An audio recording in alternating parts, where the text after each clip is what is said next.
Hello everyone, అందరు ఎలా ఉన్నారు?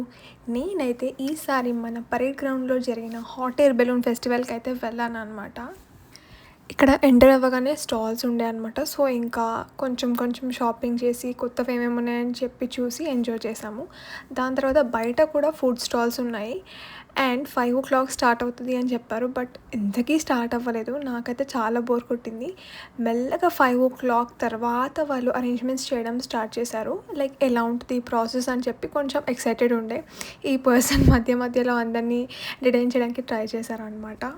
అసలు చాలా అంటే చాలా క్రౌడ్ ఉండింది. బట్ ఎక్కడ కూడా ఎలాంటి సఫోకేషన్ కానీ డిస్టర్బెన్స్ కానీ ఏం అవ్వలేదు. చాలా బాగా అరేంజ్ చేశారు. అండ్ మెల్లగా ఫైర్ వచ్చింది అండ్ ఒక్కొక్క హాట్ ఎయిర్ బెలూన్ అనేది పైనకి వెళ్ళడం స్టార్ట్ అయిందనమాట. అసలు చూడడం ఎంత బాగుండిందంటే అరే ఎంత బాగుంది అసలు అనే ఫీలింగ్ అయితే నాకు వచ్చింది. ఒకేసారి అన్ని బెలూన్స్ని ఆకాశంలో చూసేసరికి నాకు అసలు టర్కీలో ఉన్నానా అనే ఫీలింగ్ అయితే వచ్చిందనమాట. చాలా చాలా చాలా మెమరబుల్ ఎక్స్పీరియన్స్ నాకైతే ఇది.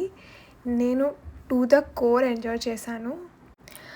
ఒకే ఒకటి ఏమనిపించిందంటే అరే నేను కూడా అందులో ఉండి రైడ్ చేసి ఉంటే బాగుండేది అని. బట్ నెవర్దలెస్ అట్లీస్ట్ నాకు చూసే ఛాన్స్ మన హైదరాబాద్లో కలిగింది. So I think I should feel happy for that. ఇంకా ఇందాక చెప్పినట్టు ఈ పర్సన్ అయితే అందరినీ చాలా బాగా ఎంటర్టైన్ చేశారనమాట. ఊరికే ఆ ఫైర్ వదలడం కానీ అదంతా చూడడానికి చాలా బాగుండే, కొంచెం ఎంటర్టైనింగ్గా కూడా ఉండే అనమాట. ఆయన అలా చేస్తున్నప్పుడు అందరూ క్రౌడ్ అంతా ఫుల్ టు అరుస్తుండే, అంటే అవుట్ ఆఫ్ ఎంజాయ్మెంట్.